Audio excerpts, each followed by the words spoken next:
सुप्रभात बच्चों, आज हम आपके बीच चर्चा करेंगे काउजेज ऑफ स्कूल अनरेस्ट, छात्र अशांति के कारण। आज हमारे समाज के अंदर विभिन्न प्रकार की छात्रों के अंदर अशांति देखने को मिल रही है। छात्र अशांति आज हमारे समाज की मुख्य कारण है। आज हमारे वर्तमान समय के अनुकूल हम देखते हैं तो हम आपको ये अंदाजा होता है हमारे समाज के अंदर अशांति स्पष्ट रूप में फैली हुई है।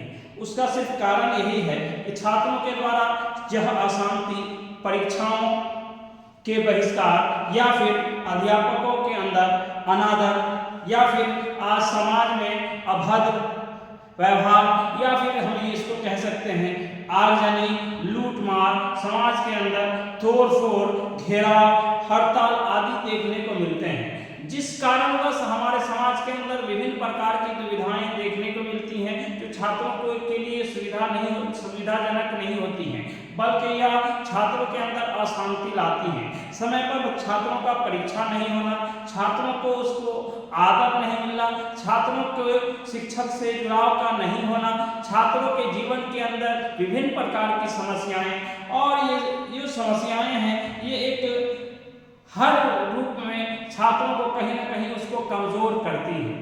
कारण क्या है कि छात्रों के अंदर अशांति इसलिए फैली हुई है कि शांति की जो शिक्षा उसे मिली है उस शांति वाली शिक्षा का जो मूल आधार है उसके अंदर से वो जा रहा है, वो शांतिपूर्ण व्यवहार उसके अंदर नहीं आ रहा है। कारण क्या है कि हर में से हर व्यक्ति आज के समय के अनुकूल विभिन्न प्रकार की परीक्षाओं को देता है। परीक्षाओं को देने के बाद वो परीक्षा में वो सफल नहीं हो पाता है। छात्रों की बहुत सारी समस्याएं हैं। अब परीक्षा हो जाता है, हो जाने के बाद परीक्षा क्या होता है कि वो रद्द हो गया, कैंसिल हो गया, तो फिर री एग्जामिनेशन का शेड्यूल जारी होता है। तो बच्चे एक एग्जाम की जो तैयारी जैसे तैसे तैयार करते ही रहते हैं और दूसरे एग्जाम के लिए फ्रस्ट्रेट होने लगते हैं। और यही कारण है कि छात्रों के अंदर विचारों का आदान प्रदान सही रूपरेखा में नहीं हो पा रहा है। और जब सही तरीके से सही समय पर बच्चों का मूल्यांकन नहीं हो पाएगा, बच्चों की परीक्षा नहीं हो पाएगी, सही समय पर बच्चों को रिजल्ट नहीं मिल पाएगा, बच्चों को सही समय पर रोजगार नहीं मिलेगा, तो छात्रों के अंदर बहुत सारी समस्याएं जन्म लेंगी और छात्रों की आवश्यकताओं की पूर्ति भी नहीं हो पाएगी। और जब छात्रों की समस्याओं का समाधान भी नहीं होगा, उनको सही समय पर सुख सुविधा नहीं मिल पाएगा, तो छात्रों के अंदर विभिन्न प्रकार की जो समस्याएं जन्म होंगी और जब तक उनका समाधान नहीं हो पाएगा तब तक वो छात्र का व्यवहार भी व्यवहारिक नहीं हो पाएगा। शिक्षा व्यवस्था के अंदर भी बहुत सारी चीजें जो राजनीतिक भ्रष्टाचार के रूप में देखने को मिलती है। शिक्षा के क्षेत्र में हमेशा हर व्यक्ति प्रवेश के लिए अच्छे संस्थान में पठन पाठन के लिए प्रयासरत रहता है। कभी कभी नामांकन हो जाता है और कभी कभी नामांकन होने के बाद भी छात्र दुविधा में फंसे रहते हैं कि उनको सही दिशा निर्देशन नहीं मिल पाता है। व्यक्तिगत तौर पर हमेशा हर व्यक्ति यही चाहता है कि वो स्वतंत्र वातावरण में वो शिक्षा ले सके, लेकिन स्वतंत्र वातावरण में शिक्षा लेने के लिए ज़्यादा से ज़्यादा उसके इच्छा शक्ति का होना जरूरी है। और इच्छा शक्ति किसी भी व्यक्ति के व्यक्तिगत जीवन में उसी समय आ सकता है जब उसको उसके अंदर की चिंता को समाप्त किया जाए। और जब किसी भी छात्र के अंदर की चिंता को समाप्त की जाएगी तो हम आपको इस बात का अंदाजा लगाना चाहिए कि वर्तमान समय में छात्रों की जो समस्याएं हैं, जो अशांति फैली हुई है, उन अशांतियों को दूर करने के लिए हमें बहुत सारी समस्याओं का समाधान करने की आवश्यकता है। और जब बहुत सारी समस्याओं का समाधान की आवश्यकता है तो उसके समाधान के लिए हमें छात्रों के अंदर अशांति के कारणों को जब हम अध्ययन करते हैं तो अध्ययन करने से पूर्व हम आपको बहुत सारी सुख सुविधाएं मिलती हैं।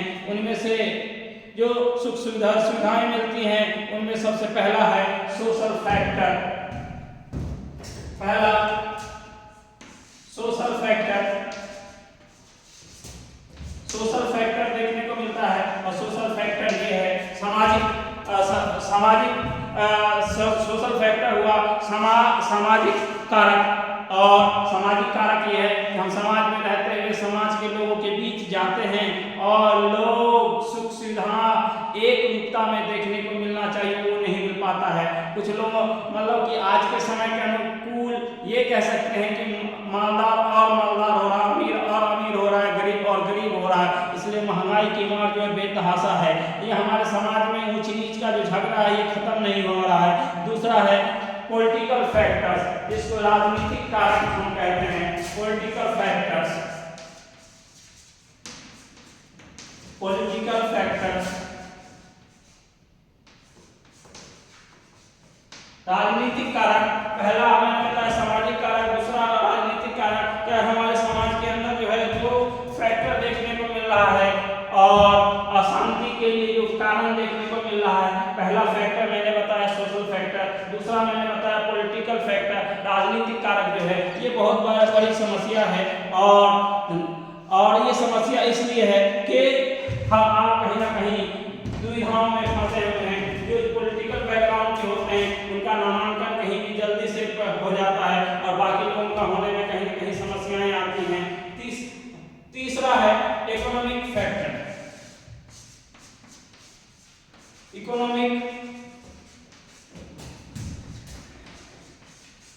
इकोनॉमिक फैक्टर जिसको हम आर्थिक कारक के नाम से जानते हैं। और आर्थिक कारक ये है कि आर्थिक स्थिति और परिस्थिति इंसान की बदलती रहती है।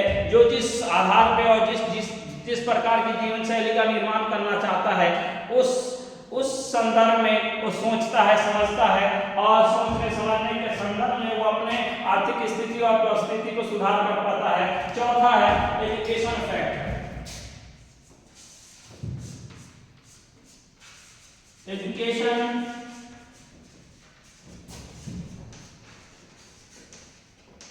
एजुकेशन फैक्टर जिसको हम कहते हैं शैक्षिक कारक। आज हम आप अपने जीवन के अंदर जीवन को दिशात्मक दृष्टिकोण उसी समय दे पाते हैं जब हम आपके जीवन की जो समस्याएं हैं समाधान में बदलने लगती हैं। आप अपने जीवन के अंदर शिक्षा व्यवस्था से व्यवस्थित होते हैं और जब व्यवस्थित होने लगते हैं तो आप शैक्षिक दृष्टिकोण को अपनाने लगते हैं। और जब शैक्षिक दृष्टिकोण को अपनाने लगते हैं तो हम आपके जीवन में जो पांचवा फैक्टर देखने को मिलता है वो है एडमिनिस्ट्रेटिव फैक्टर। एक पॉइंट है एडमिनिस्ट्रेटिव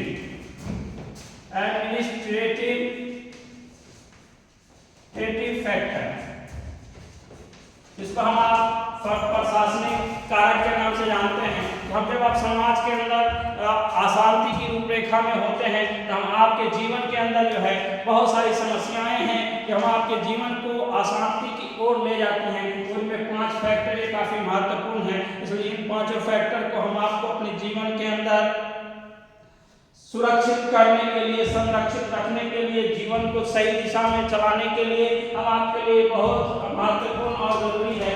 इसलिए हम आपको अपने जीवन शैली का निर्माण करने के लिए इन फैक्टर हम आपके जीवन में अशांति फैलाते हैं। तो अशांति फैलाने से बचने के लिए जरूरी है कि हम आप अपने जीवन की विभिन्न प्रकार की सुख सुविधाओं को से लैस होने के लिए हमें सामाजिक कारक,